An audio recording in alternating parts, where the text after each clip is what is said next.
بسم اللہ الرحمن الرحیم۔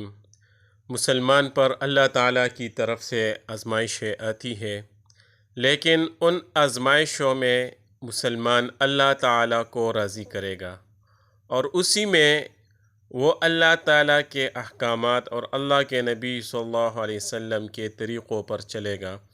ہمارے لیے بہت سی مثالیں ہیں کہ اللہ کے نبی صلی اللہ علیہ وسلم کی زندگی میں ان پر کتنی مصیبتیں کتنی تکلیفیں آئی تھی اور اللہ تعالیٰ نے ان کو کتنا آزمایا۔ اور حضرت ابراہیم علیہ السلام کو اگر ان کی زندگی کو ہم دیکھیں تو اللہ تعالیٰ نے ان کو بہت آزمایا۔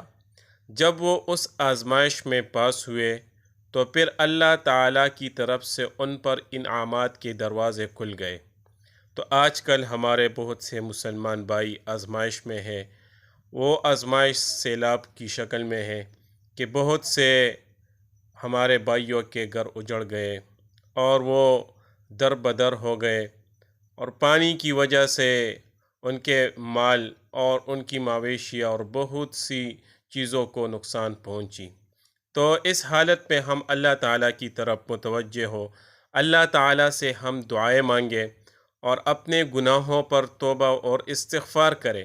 یہ مصیبتیں اس لیے آتی ہے کہ ہم اللہ تعالیٰ کی طرف متوجہ ہو جائے اور گناہوں پر ہم اللہ جل شانہ سے معافی مانگیں تاکہ اللہ جل شانہ ہم سے راضی ہو جائے اور یہ مشکلات اور تکلیفیں دور ہو جائیں۔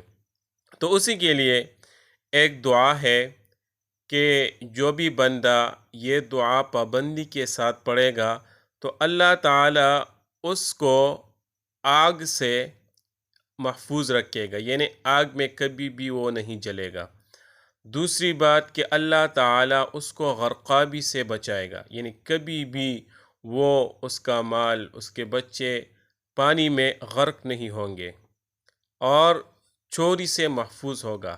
اللہ تعالیٰ ان تین قسم کے آفات سے اس بندے کو محفوظ رکھے گا۔ تو ہم اس دعا کو صبح اور شام خود بھی پڑھیں اور دوسرے مسلمانوں کو بھی یہ بتائے کہ وہ بھی پابندی کے ساتھ یہ دعا پڑھا کریں۔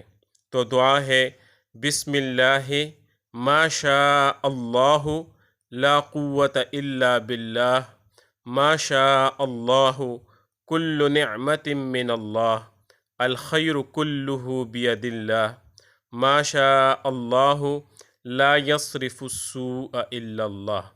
یہ چند کلمات ہے، اس کو ہم یاد بھی کر سکتے ہیں۔